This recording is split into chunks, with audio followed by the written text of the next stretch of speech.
Welcome to another episode of Beyond the Walls podcast. I'm Pastor Joel, and this today is Pastor Felix. We are hanging with y'all today. Today's subject is going to be very cool, I think. It's a down-to-earth subject that many of us deal with on a day in and day out basis, and it doesn't have much to do with Christianity, yet it has everything to do with it. Today we're going to be talking about being a real man in marriage. So, Pastor Felix, tell me, how do you know what your role is as a husband? Well, I mean, first and foremost, right, just knowing scriptures, right, and going right into the Bible, right? The Bible calls us what? The priests of the home, right? We're the covenant initiators. We're the protectors, right? So we know that, part of our jobs and part of our roles is to provide a sense of security and confidence that, all is going to be well in the marriage. That's excellent, and that's awesome for all the Christians. But I'd like to talk to the non-Christians for a moment because, you see, we're beyond the walls here. And being that said, I think it's important that even the people outside of the church realize one thing. Being a real man in marriage has everything to do with our actions of establishing comfort in the people that we're married to and those in our family, our children, and anyone and everyone that we're responsible for. Don't you agree? Absolutely. I mean, and part of that is like the provider role, right? So once you become that one person, right? That one that everybody looks towards to, right? And it's not only a financial provision, though. It's also like, providing stability, whether it's like, peace at the home, whether it's, having that stability of being able to show love to your spouse or to your children. And for them to know, like, once you go into that house, that's your safe haven. You know what I mean? Once you walk in there, you get to experience that peace. And I often tell, like, the guys is that if you want your house to be blessed, you want to have you want to walk in peace and enjoy all that, it starts with you. Absolutely. It starts with the head, right? Absolutely agree, 100%. It's interesting that you said that it's not just financial. And it's good that you said that because back in the day, I mean, at least when I got married, right, it was very different than what it is now. I mean, I'm in year 27. If you ask my wife, probably 18. Hello, how you doing? And it's interesting because when I got married, we did have to form that financial stability. It was the expectation of a real man to be the provider. And I do believe that the real man should be the provider. Right. But we live in a society today where women are making the same, if not more money than the men. So does that change the role of a man in marriage if the woman is making the same or more? Absolutely not, because if you're able to understand what the order is, then it's like, all right, well, you're a team, right? We often use this analogy of, you riding on a motorcycle and hey, you're on a bike. If you're making a turn on a bike, if you're going in one direction and your spouse is going in the other direction, then how is it that you're going to move? But if you're both on the same page and say, hey, we're working together towards building towards something, it doesn't matter how much I make, it doesn't matter how much she makes. It doesn't matter when it comes together, what we do with it. So with that said, I'm in total agreement with you, especially that analogy of the motorcycle I think is spot on because anybody who knows anything, when you see a person on a motorcycle racing specifically, they get down to the floor and they're in that mindset and together in unity. And the second point I wanted to touch on today is knowing how to deal with adversity in marriage. So we know what the role of a real man is. We know the role of a husband is to provide security, is to provide finances, is to provide stability in the home, and I'm 100% with that.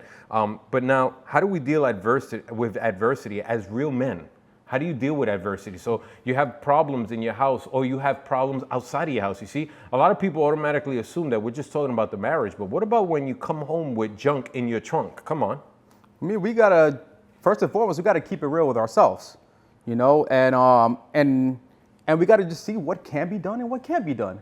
If we're dealing with, situations outside of the home, we gotta learn to, say, hey, that wasn't created by my home, so what shall I bring it here? Now, again, we're out there in the world and we're out there dealing with things, work, we're dealing, trying to balance things out, right? We have other responsibilities, extended family, our families, parents, whatever. And so, it's a whole world of people that, again, at some point in time, they could just, come together and now you feel like, hey, listen, I'm having to deal not only with my issues, but their issues and work issues and other types of things. And that, when we come into the home, we want to go into our place of peace, go into our place of rest. So we got to learn to just kind of check that stuff out, because guess what? It's not my wife's problem. It's not my wife's fault that I'm having problems at work. It's not my family's fault that I'm stressed out, I'm overwhelmed, So those are the type of things that, you got to be able to come to the table and say, hey, you know what? Yeah, I'm going through it, but I know that this is not you, so I can't take it out on you. I think a lot of times we've seen that people are not able to differentiate and not able to disconnect from it, that they bring it to the house and they take the problems out on those people that are closest to you. Why do we do that? You see, it's crazy. You said something very key there. You said you bring it to the table. And the reason that that's key to me is that's showing me that you're describing a relationship where there's communication. And I do believe that the only way to deal with adversity in marriage is communicating. You see, we should communicate with our spouses, with our children, but like you said, leave the problem outside, but talk about the problem. You Absolutely. see, mental health issues, and me, I'm a big mental health advocate, but they all begin because of repression of what we're going through, repression of our feelings, repression of expressing.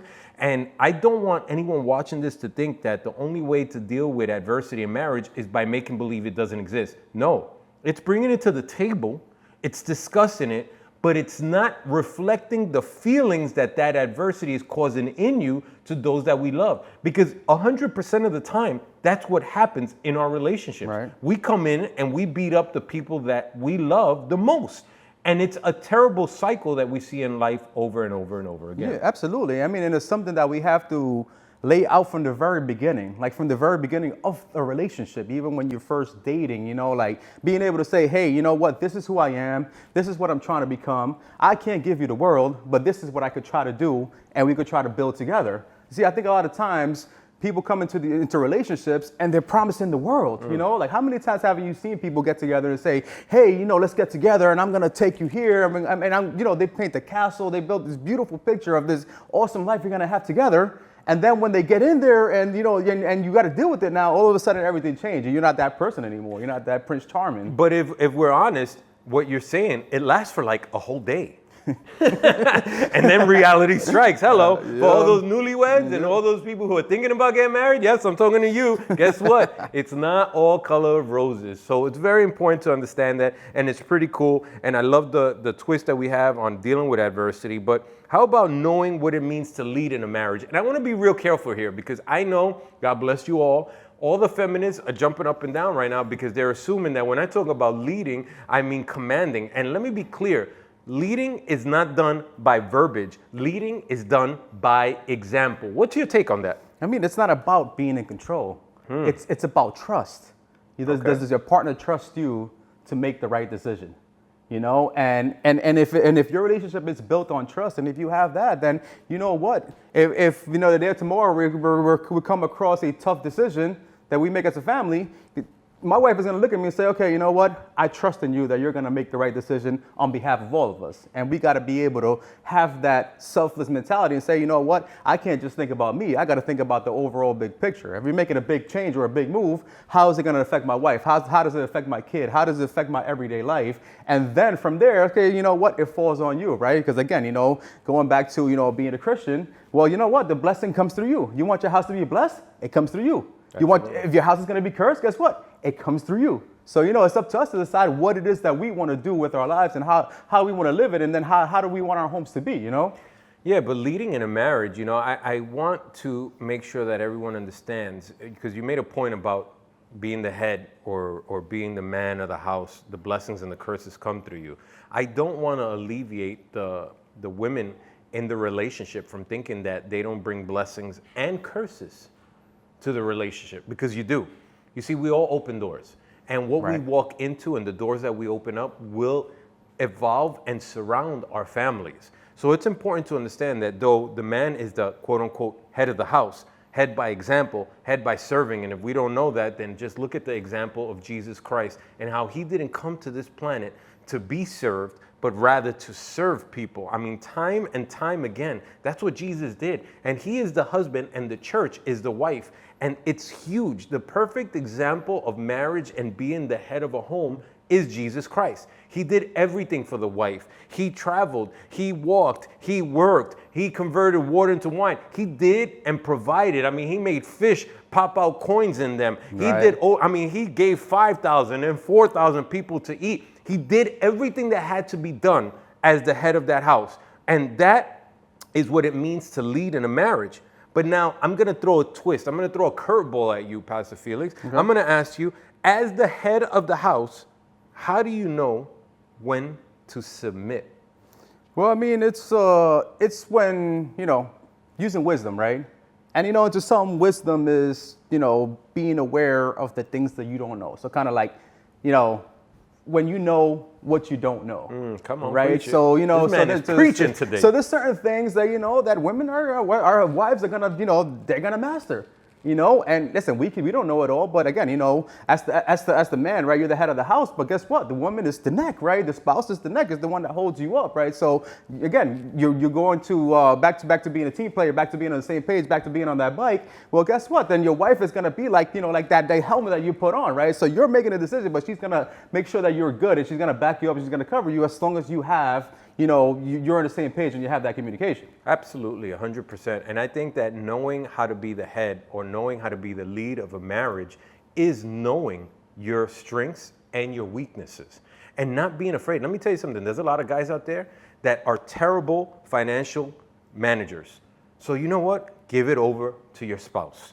If you have a spending issue, let your spouse handle the wallet. And if your wife has a spending issue, then brother, you need to take control of that wallet, because if not, y'all both gonna be broke, and you don't wanna be broke, because that's a curse. So, all in all, to summarize what we're talking about today, number one, men have the role to be the head of the home.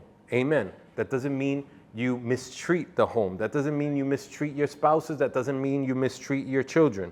Knowing how to deal with adversity in marriage, you deal with it with love, with empathy, and mostly with communication. Remember those, right? Love, empathy, communication. Love, empathy, communication. And then you got to know how to, or what it means to lead in a marriage. It means to serve. So leading means serving. And finally, you submit when you know that someone in your marriage is stronger at something than you are. That's and right. that's okay. It's Absolutely. called humility. But what about the women that might tell you, but my husband can't lead. My husband makes bad decisions. What do you do? Well, first of all, I tell those women, you gotta let your husband lead. Even if he makes bad decisions. Let me tell you, in life, no one learns from never experiencing. Experience is our best teacher.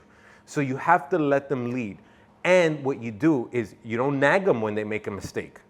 You explain to them what you would have done and what outcome they could have had. And you build from there. Communication is key. Let me tell you something. We're about to start, and maybe this is a plug for what we're about to do, but we have a New Beginnings couples community starting in October. And if you're watching this and you're a married person, you need to be part of it. Email info@newbeginningschurches.com so you can RSVP your spot, because the first lesson is on communication. We're going to teach you, or we're going to be taught how to communicate, how to work through problems, how to have empathy, and how to deal with issues in the marriage. If you don't know how to do it, if you're having struggles, if you're having problems, then you need to be on that class. And if you do know how to do it and you want to get better, then you need to be on that class. And if everything is perfect in your marriage, you need to be on that class. Absolutely. There's never too much effort put into a marriage to make it better. And that's all I got for today. Pastor Felix, say goodbye to everybody for me. Have a good one. We'll catch you in the next one. Peace signs. God bless.